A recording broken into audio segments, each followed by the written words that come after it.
I just wanted to say good morning and say, I am ZoAnn Morten. I'm the Executive Director of the Pacific Streamkeepers Federation, and I'm filling in for Gail. So some big footprints and footsteps to fill in for. And I fell into a well-oiled machinery, this group that has put on this workshop for you. I think it's been a year in the making, and it certainly shows. So hopefully my last-minute additions will be ones that are awesome. So, after listening to Bob and Kim, I found myself simultaneously depressed and uplifted. A little depressed at the situation of the world that the world is in, and at the same time uplifted that at least we know a bit about our past, where we are now, and maybe a little bit about where we need to go to improve our fate. But most of all, I'm uplifted because of you. Yeah, all of you. Because of the power of the people. You care, so others care. Starting in our home spaces and then stretching out into community, nationally, and for some of you even internationally, you have helped encourage people to change, to look around them and get curious as to the natural world and what she has to offer. Kim spoke to the coho crisis in the 1990s and the shift in thinking at that time. While my talk is to be on the history of stewardship, I kind of needed a starting point, so I've chosen that same time frame. But let's go back for a moment to you. You as an individual, and you as a collective. It's my firm belief that government cares about fish and fish habitat because you care about fish and fish habitat. And you do so in quite a vocal way. And these days, you don't do it in the Chicken Little kind of way. You do it with a balanced approach. You do it with balanced people, balanced thinkers, and people with great experience. We now come from a place where we have the educational, science-based understanding of our environment, of our watersheds, and how we support the life that is struggling to survive within them. So let's go back to the 1990s, back to the coho crisis. We've just come off a time when the environment was under the care of the government, their workers, their funds, their policies, but this has all begun to diminish. The stewardship communities were in the picture already and had been working on local issues beside government personnel. Now, here comes the reduction in staff and the coho crisis and budget cuts for all levels of government departments. Yikes. But this is where you all begin to shine. This is when the spotlight was put onto stewardship. New programming comes into effect. New B-based funds come to availability for us all, for non-government people. So many new acronyms, so many new initials. It was really like a new language we had to learn. Over the next few years, we were introduced to FREMP and FRAP, PSKF, HRSAP, the Salmon Enhancement Program, the Pacific Salmon Endowment Fund, HCTF, Fisheries Renewal, Forest Renewal, HCSP, USP, Habitat Stewardship Program, and those are just the ones that I've remembered right away. Okay, so funding opportunities like the Pacific Salmon Foundation now have more money to go out as grants to you folks. A multitude of businesses and banking establishments offered grants as well. And many of these programs that came out were kind of hybrids. Programming came with people, a mandate, and grant dollars. Programs like the Habitat Conservation and Stewardship Program with Department of Fisheries and Oceans were well thought out programs with wide-reaching effects as they had staff components that included stewardship coordinators. I think you'll remember Jennifer in the middle there. She's now working with the Comox Valley Watershed and beyond. And these Habitat Stewardship Coordinators worked with local volunteers. We had Habitat Auxiliaries, their trained personnel who worked mainly with Department of Fisheries and Oceans, and Habitat Stewards to work with the local level of government. So really, a really well thought out program. And these new employees worked together towards common goals. Those were the days. Each of these programs came, and most of them have now gone. It's referred to as a sunset programming. Typically, they have a 5-year window, and in that time, they have to get up and running, they need to run, and they need to close down. So, the programs themselves are often short-lived, but their legacies live on.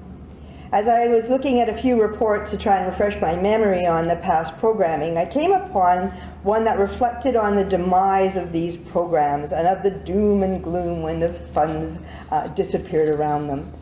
The report spoke of the partnerships disintegrating and a small local group being left holding the bag, with lots of issues facing them in the watershed and no money, and how it would be only a matter of time before this tiny group would burn out and they too would move along. This report was written in 2003, and the group they spoke of last year had a budget of almost $500,000. They had over 200 regular volunteers who are dedicated to the local watersheds and all the events, and they now have 3 full-time employees. The tenacity of some people. So each program, even sunset programs, bring value. They spark interest, bring more knowledge to communities, educate another set of people, and after working with the program, many of the employees end up in local government positions, in agencies such as MOT, in the forest, mining, logging, and the oil and gas sectors. These people bring to these new positions their broader understanding of the ecosystems, biodiversity, the needs of the environment, and they bring us. We're in their heads and we're in their hearts. They know who they can come to have a cup of coffee with, to chat with when a new proposal is being planned in the watershed nearby, to gain local knowledge of what's happening in our watersheds today. They know who to connect with to start a new working group, and many from the NGO community, staff and volunteers alike have been asked to come and review and comment on items like the streamside protection regulations, new acts and regulations, local land use planning, diking proposals to combat the effects of climate change, and the list is endless of where we have been asked to come in to participate. I often hear people say, "We weren't consulted enough. You didn't take our concerns into consideration." Just the idea that the people, us commoners, have an expectation to be asked our opinion and to be listened to is truly amazing. People before us, and I'm going to add many of the people in this room, blazed the way for this to even be in the realm of possibility. It was the norm for government to set the acts, the rules, the regulations, guidelines, bylaws, all of it without asking us, the public, for our input. But this has changed. The new reality is that we expect and have the opportunity for input. The Fisheries Act was one of the acts recently opened to make changes to, and the citizens were asked to provide input. I can't remember the final total of the number of comments that were received. I do know it took a lot longer for them to go through them all than they imagined, but it was in the thousands. But I do recall that over 60% of that input came from British Columbia. Our stewardship past has put us in the right place to be able to have informed input. In 1988, when I was a young mom working part-time as a teen counselor, my children's community school, community advisor, asked if I would help out with the school salmonids in the classroom program. And I said, sure. I knew very little about water. I knew less about watersheds. I knew some people liked to eat salmon. I'm not counted amongst those people. Yeah. Who would have imagined that I could and would be taught not just to care about these things, but to bring myself to understand the needs and be asked to share about watersheds and their health, to be asked to join in the teams on the development of things like the streamside protection regulations. Later to be asked to assist in the compilation and implementation of the DFO Streamkeepers Program, and most recently to be asked by the DFO Standing Committee on the Fisheries Act to come and to be a witness to the need to change the Fisheries Act and what indeed to change within it. Who would have thought, eh? So the Streamkeepers Program brought about the ability for regular people to learn about their streams, to use science-based protocols to map and monitor their local waterways. And people took to the program like ducks to water. Soon groups were popping up across the Pacific region, and the community was seeing firsthand of the changes in their watersheds. They were in awe of the creatures, typically hidden in the water or under rocks, coming now to know those creatures, who they were, and how to tell about the health of the streams by those who live within them.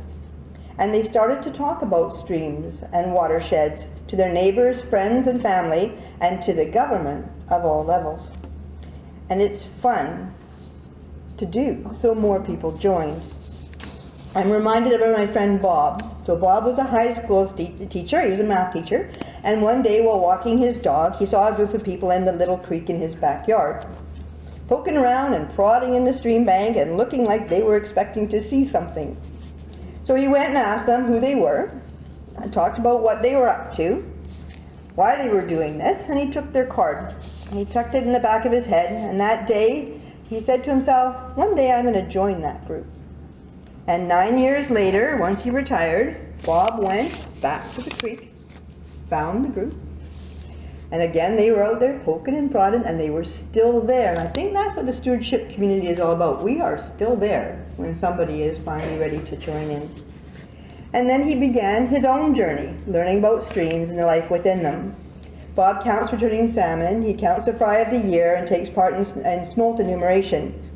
But he keeps a watchful eye on the stream on his daily walks with his new dog, the last one was River, and has now taken his passion for photography and will out on his walks on Tuesday morning at 10:45, he takes a photo of Lynn Creek off the Rusty Bridge. One shot upstream, one shot downstream, same spot, same day, same time, for 8 years now. With this time series, these photos are up online, and you can see them by Googling scenes from a rusty bridge, Morton Creek Salmon Enhancement, and they've been used for restoration planning. These photos have been used to understand the green up process when our trees are budding up, because it's happening at different times these days. They've used to study stream dynamics and hydrology. He's a math teacher. He ran into a group of community members, a longshoreman, a court clerk, a parks interpreter, an ESL teacher, and a young biologist consultant gaining in-stream experience. And he said, one day, I'm going to do that. This scenario plays out every day across BC, and our numbers grow each day, as does the list of past professions. Take a look at the person next to you. They are here because they care. Not a little bit, they care a lot. They are here because they have witnessed firsthand what is happening in their watersheds, and they have met others who care, and they want to be a part of change. Our numbers include some rather phenomenal champions for the environment from what we might have considered unlikely backgrounds. We have people who were artists, teachers, firemen, pianists. I'm sure we even have a butcher, a baker, and a candlestick maker out there somewhere. But in the past 10 to 15 years, we have managed to attract a new type of volunteer, people who have retired from public service, from federal government, provincial agencies, and municipal planners. Take a look at the names and past work experience of the executive directors and CEOs of large NGOs like the Salmon Foundation, Nature Trust, BC Wildlife Federation, Living Rivers, etc. And we will see these people who have come out of government thought that working within community is a way to affect change. We as a whole are pretty amazing. We have diverse backgrounds, diverse knowledge sets, and a huge willingness to learn more and to share with others our new findings. In the day and age of sharing of information, it's never been so easy, and the desire for others to get this information is a high point as well. Like, people actually are wanting more and more information, but you got to remember to do it fast and in sound bites. As long as we're not too long in our reporting or our newsletters or videos, but we use blogs, Facebook posts, and ample opportunity to get to the creek for hands-on works and interaction with nature, it's drawing more and more volunteers all the time. These days, we tend to target the newly retired. I spoke of these people before, and we need them for our groups. Retirees are younger these days, or they start out that way. They have a wealth of knowledge. They want to be involved in their local communities. They want to stay active. They want to make friends. They want to learn new things. They want to give back to their communities. Each of us has our story of who we were, how we got hooked, what we're up to now because of the fact that we care, and each of us is a product of government programming. Each of us has helped make change, has helped pave the way for more people to join in, with more people to be asked for their input and to have something worthwhile saying. For those of us who started out to save the world, well, that's a tough slog. And we aren't there as yet, but we can take pride in being in a better state than if we had stayed home and ate bonbons on the couch.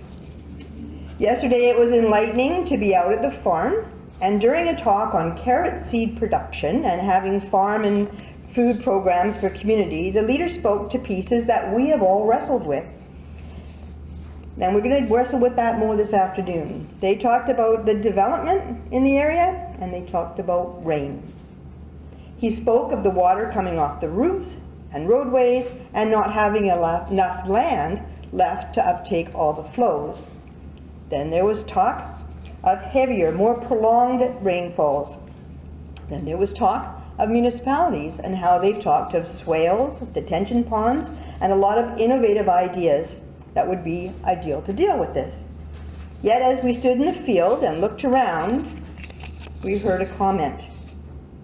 Where are these swales? Where are the detention ponds? We seem to get the new builds, we seem to get the housing, but the natural initiatives are at a time a wee bit slow on the uptake. The hard work of hope that we heard of last night, we have the pieces to do better to embrace a water-first approach. The past programs I spoke of brought together people who combined their energies and produced amazing guidebooks, such as the Stewardship series.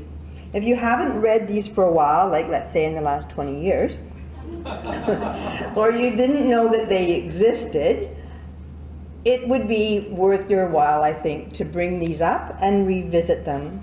I don't recommend trying to phone any of the phone numbers in these things because they are outdated, but the principles hold true. There are many, many reports and recommendations on how to get it right in our watersheds out there. Federal and provincial agencies, municipalities, regional districts, the new version of the West Van Labs, and many others are looking to work more closely with community volunteers and water projects. We, the local stewardship community, have volunteered in our watersheds for eons, and we continue to monitor, to check the health of our streams, and we have seen the changes over time. And lately, it doesn't seem to take a lot of time to see a lot of change.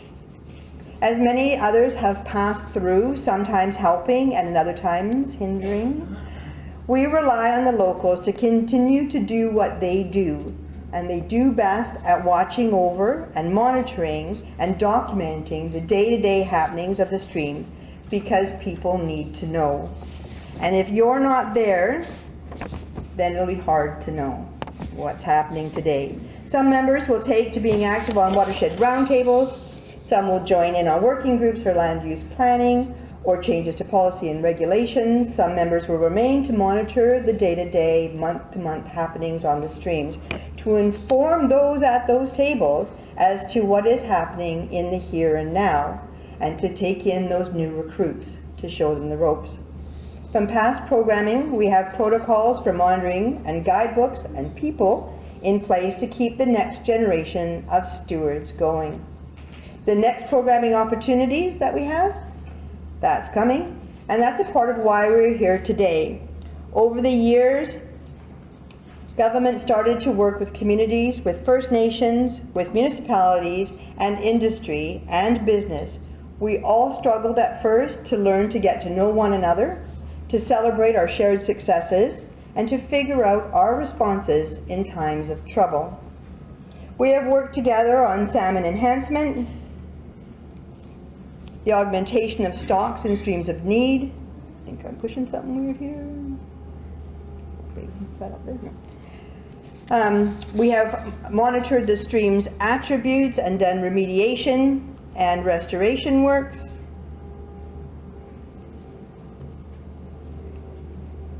We have we have monitored the stream attributes. We have compared our findings. We have stood side by side at public information forums. We've sat side by side at watershed roundtables. We've walked side by side along our streams. We've marveled at the sight of nature and grieved at the gravesite of newfound friends. And now we look to bring all that work together for our streams and our watersheds, to bring our knowledge, our unique backgrounds and perspectives, and see how we can incorporate all of this into today. We are still here. We've all been learning. We've all formed relationships. We all have a pretty good idea of what our landscape is up against. We are all trying to find balance.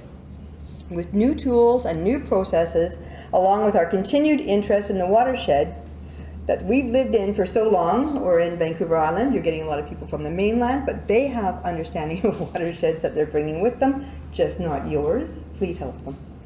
And together, let's use the opportunities being presented here today to discuss how we can learn from the past, gain an understanding of tools to help guide new development and new processes for the future for streams, salmon, and stewards.